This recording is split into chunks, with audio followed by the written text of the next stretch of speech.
It's Sunday night, I'm just chilling, and I get super added on Discord by Supreme that there has been a Bloons TD 6 version 33.0 update preview, so we get to know everything that's coming in this soon-to-be update. Well, at least hopefully soon-to-be. I'm hoping it's in the next couple of days here, because I need to try out that new plane Paragon. It's plain and simple, get it? But we're just gonna roll through this and go through our favorite things and pick out what I like the best and what I think is kind of crazy. You guys gotta let me know what you think is the best and crazy. And if you're into all things Bloons TD 6, definitely hit that like button, definitely hit the subscribe button, and let's jump in. We get two new maps in this update, an advanced map and an intermediate map. Midnight Vision and a community design map, Covered Garden from Super Sao. I'll try to put that up right now so you can check out a little early preview of it. And what we all saw in that recent preview on Twitter, Instagram, and all sorts of different social medias, new Paragon Tower, the Goliath Doomship. The plane Paragon. It's going to be intense. I imagine it's going to be the most expensive one to date since the bottom path plane, big plane, is like way too expensive on a normal day. But I also imagine that this thing is going to be the strongest yet. I would imagine it has to be. Like, they can't just keep upping it, making each one stronger and stronger, but the plane has to be strong. Like, it's a big plane. And it's already the Doom ship of crazy, so adding it to a Paragon will be nuts. We're getting some new trophy store items as well, as we got a Joan of Arc Adora dragon pet for our favorite hero Adora, and a dragonfly pet for the monkey ace. That could be kind of fun. Kind of like Sparks back in Spyro. Ooh, here we go. A banana farmer banana costume. I don't know what could possibly beat the Grim Reaper banana farmer costume, but I would love to see them try, because banana farmer costumes are just the most OP best things in the game, that's for sure. And we get a glue trap honeybee skin and a couple banner winners from the Bloons TD 6 community. I love that Ninja Kiwi does that and includes winners into the game and their designs. That would be so cool to see. I wish I had some artistic skill so I could draw up something pretty cool and have it be forever in the game. Maybe one day. And new limited time items as well. And I always get asked, what are those spike things coming out of my planes? Where did I get the Grim Reaper banana farmer? It's Halloween. Halloween always has the best trophy store items, and they're always limited time, so you got to make sure you get all your trophies. So play the races, play the boss events, just play the game, get some trophies. Odysseys for sure. Now with some of the quicker stuff out of the way, let's get into the meaty and the juicy, the game changes and additions. First is new languages, Polish and Monklish. Now I had to Google Monklish because I didn't want to offend anyone. I was like, is Monklish like a language from a different country? And I think it's not. I think it's like monkey language, right? Is that because I Googled it and nothing popped up. So if I'm wrong, I apologize, but I'm pretty sure it's going to be a fun language, or I'm just dumb, whatever happens. Team browser for all of you guys that don't have teams yet for your CTs. I'm sorry.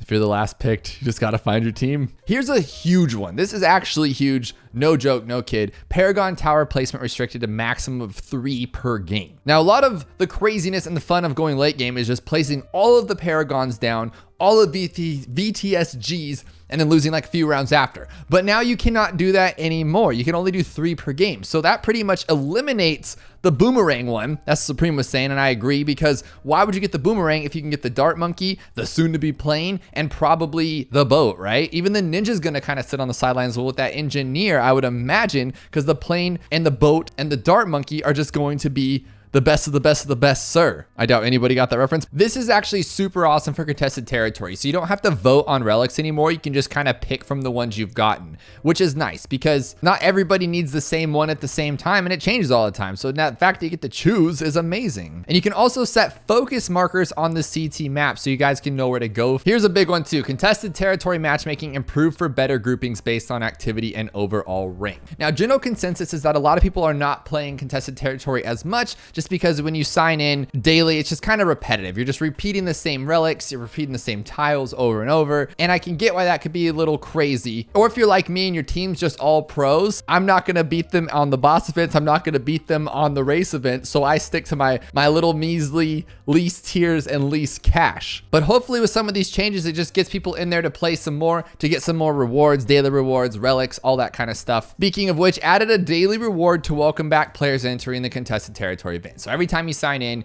you're going to get a daily reward just for playing the CT, which is a pretty nice feature. That might get me back in there because I want to get some monkey knowledge because I've been spending way too much losing lately. Now I'll let you guys read bug fixes on your own, and of course, everything that I'm reading here is going to be in a link below in the description so you guys can check out the patch notes for yourself and get ready for this awesome update, because the Halloween updates are always my favorite. Halloween's and Christmas updates are always the best. You get the coolest stuff coming out, and this will probably not disappoint. So check that out below for everything, because we're just going over the coolest of the cool on this video here. And as I say coolest of the cool, 500 embrittlement no longer slows MOABs by too much with permafrost. Why? What was wrong with that? 250 absolute zero no longer slows Moabs by too much with why? Okay, I take it back. Not cool. Already not cool. Let's keep going. Hopefully we get some better stuff here. I love slowing them down with the ice monkey. That was great. Oh, that's a bug. That's a bug. Okay. Well, that would really be a bummer if I like was using that in my playthroughs and didn't even realize it. And now it's just gone. I'm like, why does the ice monkey terrible? But because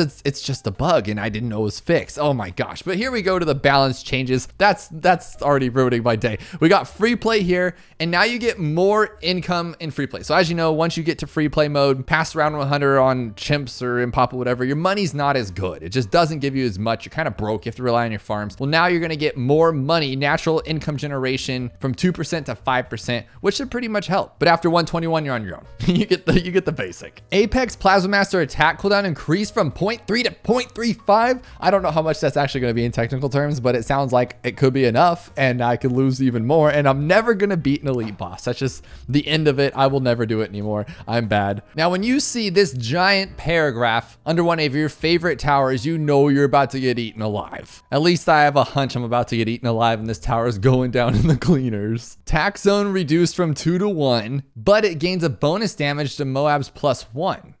Ring of Fire's Pierce is reduced, but its damage is increased. And the damage on Inferno Ring's a lot crazier, but the Moab bonus is down. I don't know. But this one is actually amazing. I was just complaining about this in a challenge the other day. 500 Inferno Ring Meteor now follows targeted priority. That is amazing because it just goes after random stuff as of now. And you don't need it to go after random stuff. You want it to go after the stuff, the DDTs, the things that are going to wreck you open because you need that camo ability or whatever it may be. So the fact that you can now target it on strong last first, that is going to be helpful a lot. At least I think so. Oh, but look at this one. 500 Bloons Solver DOT's ceramic bonus damage increased from 2 to 8. That sounds awesome. I don't know if it's actually good, but it sounds great. But of course, the elite sniper, you got to know once you abuse in a tower enough and you use it all the time, literally all the time, you know it's going to get eaten. And 050 sniper elite increased from 13 to 14,500. Now it's only $1,500, so I don't imagine it being that crazy because you also do have the 4th tier ability and that gives you $1,500. So that might just be the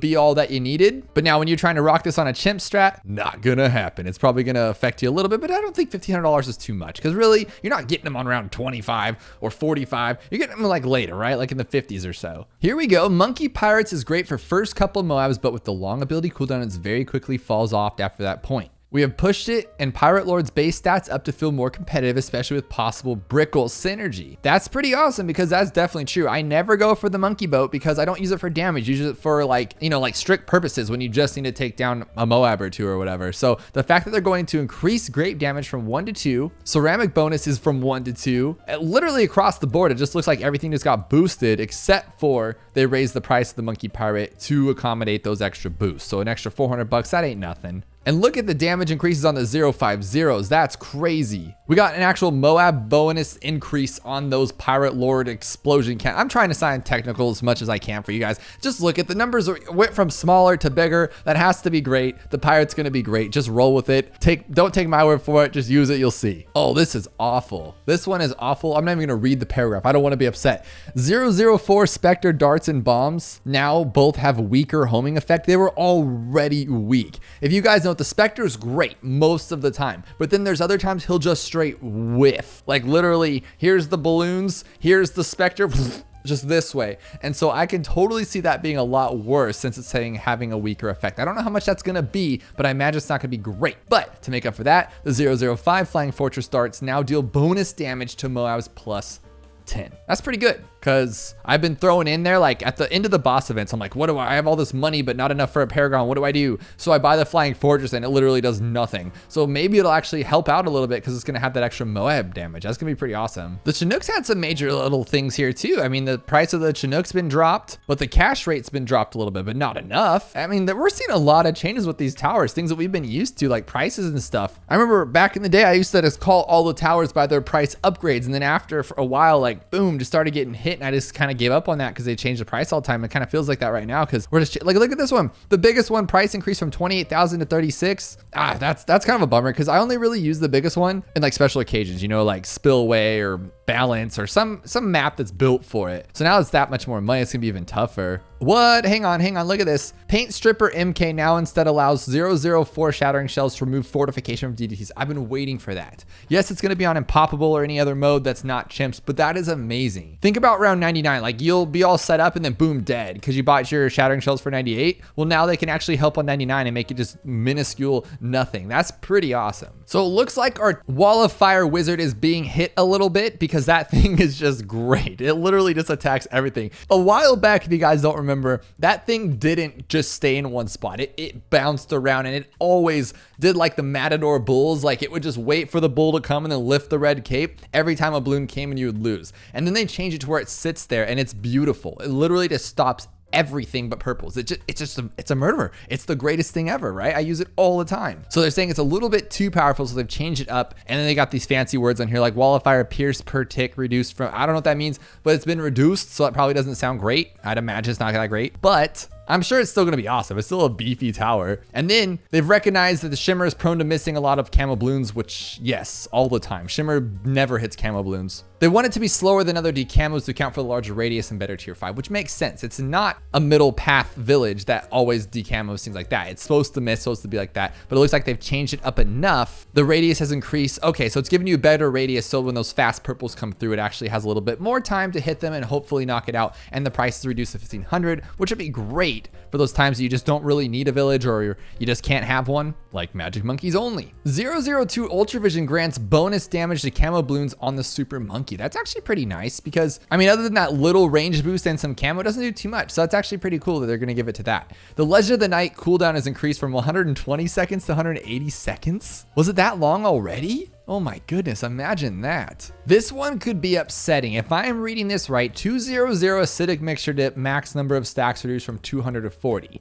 How it worked before is you could literally just throw like a bunch of, like, let's say 4 200 alchemists, and they would stack up their acidic mixture dip on that tower and it could go up to, I'm assuming, 200. Now it's only 40. So there's really, if I'm reading this right, no benefit to stacking a bunch around it because it's only going to be 40 shots. Now, how does that work with like something like the tack zone? Does that mean it's just going to be like completely nothing because each little tack, it counts as one? Because that'd be like 2 shots. Or does it just work like boop, boop, boop, boop, boop, boop, boop, so 40 shots like that? No way though. Look at this one. Look at this one. 040 Juggle's Bounty Vine can now follow tower target priority. It always just went after like the ceramics, and this one's kind of interesting as well too. 030 Cleansing Foam on the Engineer attack gains 1 second to 4 times rate at the round start. So kind of like Smart Spikes, how it throws out those 5 in the beginning.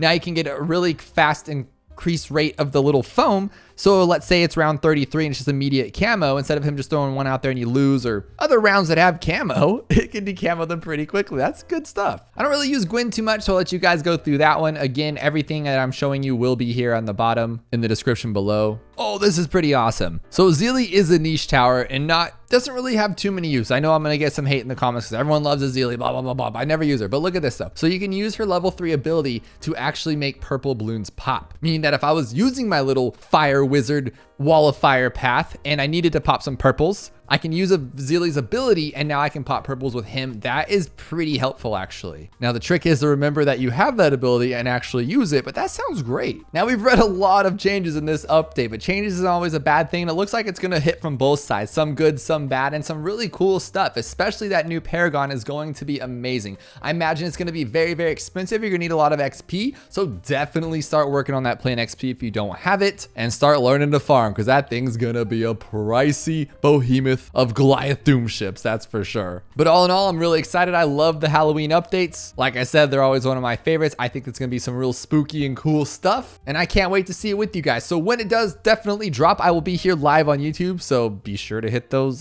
notification bells so you know when I go live, so we can all hang out, chat, talk about what's cool, what's crazy, and hopefully all these things work out to where we can make our gameplay even better. But I'm excited for these updates. I hope you are too, and I'll see you guys next time. And if you're into BTD6 content, then I know you'll like this video where we find out that this tower has a little secret that makes it a Moab class popping machine, and you won't believe it till you see it.